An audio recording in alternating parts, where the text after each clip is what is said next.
सुबह का समय है और जब और लड़की कह रहा मेरी पुत्री सो रही है और ये मेरी पुत्री इस समय सो रही है, उसका शयन जो है अति सुंदर है, अर्थात उसको अच्छी सी निद्रा आ रही है। सुखमय वसने, वसन यानी बिस्तर यहाँ, और वदन माने मुख भी होता है। सुख पूर्वक अपने बिस्तर पर मेरी पुत्री आराम से सो रही है। और इस प्रकार यहाँ पर ये माँ जो है कहती है कि मेरी पुत्री अभी सुखमय आनंद पूर्वक अपने बिस्तर पर सो रही है। और यहाँ पर अगले पद में जो लिखा गया है, हमारा काव्य यहाँ से कंप्लीट होता है। हमारा काव्य यहाँ से कंप्लीट होता है। रे रे वायस कर्कश कंठ मारट मारट कर्ण कठोरम। रे रे वायस कर्कश कंठ मारट मारट कर्ण कठोरम श्रांता क्लांता पुनरुन्नीता पुत्री मम खलु निद्राति। रे रे, ये संस्कृत भाषा में संबोधन होता है। संबोधन के क्रम में कहती है रे, अरे। वायस कौवे के लिए कहा गया है और हम लोगों ने पढ़ा है कि कौवे का कंठ कठोर होता है, उसकी आवाज जो कांव कांव होती है कर्णप्रिय नहीं होती। और मारट मारट कर्ण कठोरम, और वह कौवे को सावधान करती हुई कहती है कि ये कौवे तू अपनी कर्कश वाणी में कानों को कठोर लगने वाले इन शब्दों को मत बोलो, अपनी कर्कश आवाज मत निकालो, अर्थात तुम बोलना बंद करो, तुम बोलना बंद करो, अपनी आवाज बंद करो। श्रांता क्लांता पुनरुन्नीता, मेरी बेटी श्रांता थकी हुई है। श्रांता यानी थकी हुई है, मेरी पुत्री थकी हुई है और उस थकान के कारण क्लांत मुरझा गई है। उसके चेहरे की कांति, उसके चेहरे की प्रसन्नता कम हो गई है, वो मुरझा गई है, क्योंकि मेरी पुत्री थकी हुई है। और इस क्रम में अनुनीता, पुनः अनुनीता, और फिर तो मेरी है परम लाडली बेटी है, मेरी परम लाडली परम प्रिय बेटी थकी हुई है और थकान से उसके चेहरे पर चेहरे मुरझाए हुए हैं, उसके चेहरे पर थकान दिखाई पड़ रही है। इसलिए मेरी पुत्री सो रही है।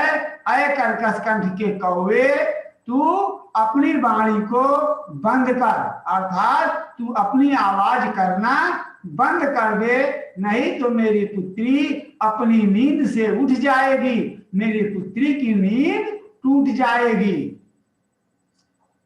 और अगले पद में यहां बिलाली के लिए अर्थात बिलाई के लिए कहती है, म्याओ म्याओ माकुर घोर बिरावम चल चल रेखर चोर बिडाल श्रीग्धा मुग्धा सेवित दुग्धा पुत्री मम खलु निद्राति। दूसरे पद में माँ जो है वह उस बिड़ाल यानी बिल्ली को उलाहना देती है, कहती है अरे दुष्ट बिल्ली, तू तो चोर है। खल यानी दुष्ट होता है, चोर तो लिखा ही गया है, बिड़ाल यानी बिल्ली। ए दुष्ट बिल्ली, तू तो चोर है, चल यहां से और ऊंची आवाज में अपनी म्याओ म्याओ को बंद कर दे, क्योंकि अगर तू आवाज करेगी तो मेरी पुत्री अपनी निद्रा से जग जाएगी और उसकी निद्रा में व्यवधान उत्पन्न होगा। इसलिए तू अपनी इस घोर आवाज को, ऊंचे स्वर में जो तू म्याओ म्याओ कर रही है, अपनी आवाज को बंद कर दे। स्निग्धा मुग्धा सेवित दुग्धा, सेवित दुग्धा, दुग्धा सब लोग जानते हैं, दुग्धा यानी दूध। कहा मैंने अपनी पुत्री को दूध पिला पिला कर बड़ा किया है, मन मोहिनी है, सुंदर है, कोमल है, वो तुम्हारी वो मेरी पुत्री तुम्हारी इन ऊंची आवाजों से जग जाएगी, और मेरी पुत्री इस समय सो रही है, इसलिए तू आवाज करना बंद कर। ए दुष्ट चोर बिल्ली, तू अपनी ऊंची आवाजों को करना बंद कर दे। और फिर मैंने अपनी पुत्री को दूध पिला पिलाकर उसका पालन पोषण किया है। मेरी पुत्री मन से भी कोमल है, शरीर से भी कोमल है और मुग्ध है, मन को मोहित करने वाली है। फिर भी तू अपनी इन आवाज को बंद कर, क्योंकि मेरी पुत्री सो रही है और सोने के क्रम में उसकी निद्रा भंग हो जाएगी। इतना समझ आ रहा है? Yes sir. और हम अगले क्रम में पढ़ते हैं। यहां सुनक, सुनक मीन्स होता है कुत्ता।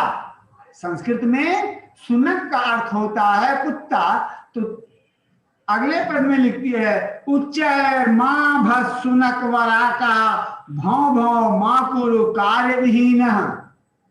यहां पर मां कुत्ते के बच्चे को डांटते हुए कहती है कार्य विहीन। कार्य विहीन का तात्पर्य है बेटा कि अय कुत्ते के बच्चे पिल्ले, तू कार्य विहीन है, तेरे पास कोई काम नहीं है, इसलिए तू यहाँ आकर के ऊंची आवाज में भौं भौं की आवाज कर रहा है। तू यहाँ पर आकर ऊंची आवाज में भौं भौं की आवाज कर रहा है। तू अपनी इस आवाज को बंद कर दे। तू अपनी इस आवाज को बंद कर दे। विमला कुशला सुमनो मृदुला, यहाँ पर पुत्री के लिए इतने विशेषण प्रयोग किए गए हैं। सुमनो मृदुला, सुमन यानी पुष्प। हम लोगों ने फूलों की पर्यायवाची में समानार्थी में सुमन यानी पुष्प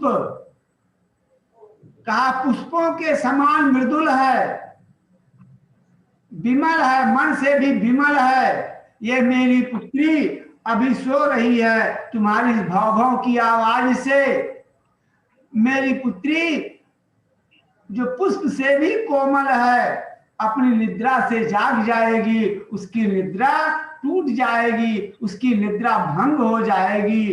अय कुत्ते, तू कार्य विहीन होकर बिना काम के तू इधर उधर आकर ऊंची आवाज में क्यों ऊंची आवाज कर रहा है? चुप हो जा और जा, तू कोई काम कर, यहां आवाज करना बंद कर।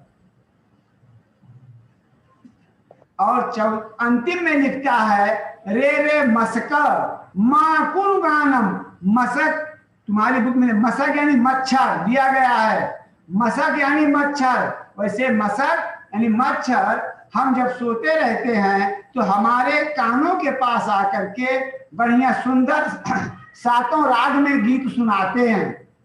तो माँ उन मच्छरों को डांटती हुई कहती है, ए मच्छर मत गाओ, अपना ये गान बंद करो। माँ स्पृश, माँ संस्कृत शब्द है, माँ यानी नहीं, अस्पृश मत छूना मेरी बेटी को। माँ दस, मेरी बेटी को दंश मत करना, मेरी बेटी को दंश मत करना, क्योंकि तू तो रक्त पिपासो, क्योंकि तू तो रक्त पिपासा है, तुम्हारे अंदर रक्त पिपासा है, खून चूसने की प्रबल क्षमता है, खून चूसने की प्रबल इच्छा है।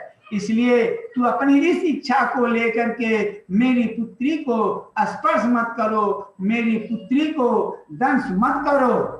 सुदति सुमुखी शोभन गात्री, शोभन गात्री का मेरी पुत्री सुंदर अंगों वाली है, रंग रूप की है, उसके सुंदर दांत हैं, सुमुखी उसके सुंदर मुख हैं। इस प्रकार मेरी पुत्री को ऐ मच्छर तू परेशान मत कर, तू अपनी रक्त पिपासा को बुझाने के लिए मेरी पुत्री को तू स्पर्श मत कर, मेरी पुत्री को तू डंक मत मार, क्योंकि मेरी पुत्री अपने सुंदर शरीर, सुंदर मुख और सुंदर दांतों वाली मेरी पुत्री अभी सो रही है, अभी सो रही है। बार बार माँ जितने भी प्राणी सुबह हैं उन सब के लिए उलाहना देती है और अपनी पुत्री को सोने देने के लिए कहती है। समझ आया बेटा? Yes, sir.